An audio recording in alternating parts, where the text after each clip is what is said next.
Assalamualaikum warahmatullahi wabarakatuh. Saya Hapita Santana Putri dari 10 MIPA 4. Di sini saya akan menjelaskan sedikit materi tentang substansi dan strategi dakwah Nabi Muhammad periode Mekah. Adapun substansi dakwah Nabi Muhammad periode Mekah sebagai berikut. Pertama, mengenai keesaan Allah Subhanahu wa taala. Kedua, mengenai hari kiamat yang merupakan hari pembalasan.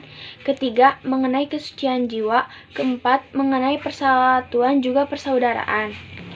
Menginjak usianya yang ke-40 tahun, Nabi Muhammad SAW lebih sering bertahanus di Gua Hira, yang jauhnya 6 km dari rumah beliau, tepatnya di sebelah timur kota Mekah.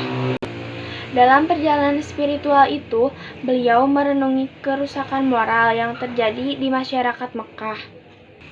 Pada malam 17 Ramadan, bertepatan dengan tanggal 6 Agustus 610 Masehi, datanglah malaikat Jibril menurunkan wahyu pertama dari Allah, yaitu surat Al-Alaq ayat 1-5. Turunnya wahyu pertama ini merupakan tanda bahwa beliau telah diangkat menjadi rasul oleh Allah Subhanahu wa taala. Dan beliau pun segera melakukan dakwah menyampaikan kebenaran.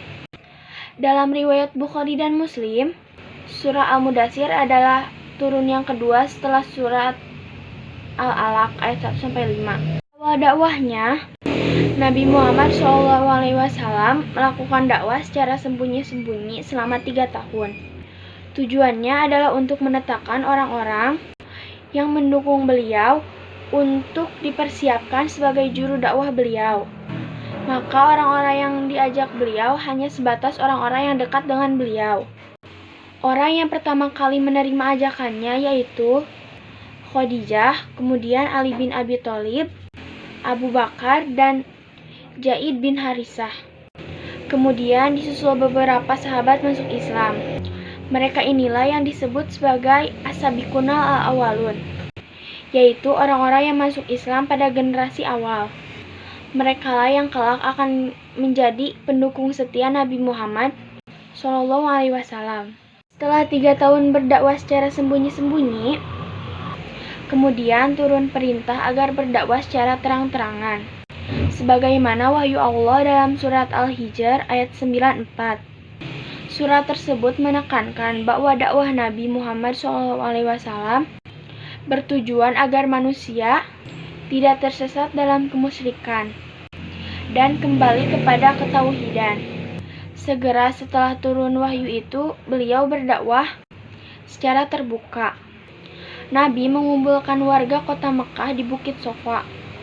Mereka dengan sukarela datang ke bukit tersebut karena Nabi Muhammad SAW adalah orang yang sangat dipercaya dan dihormati di kalangan mereka. Abu Lahab juga hadir memenuhi undangan Nabi Muhammad SAW.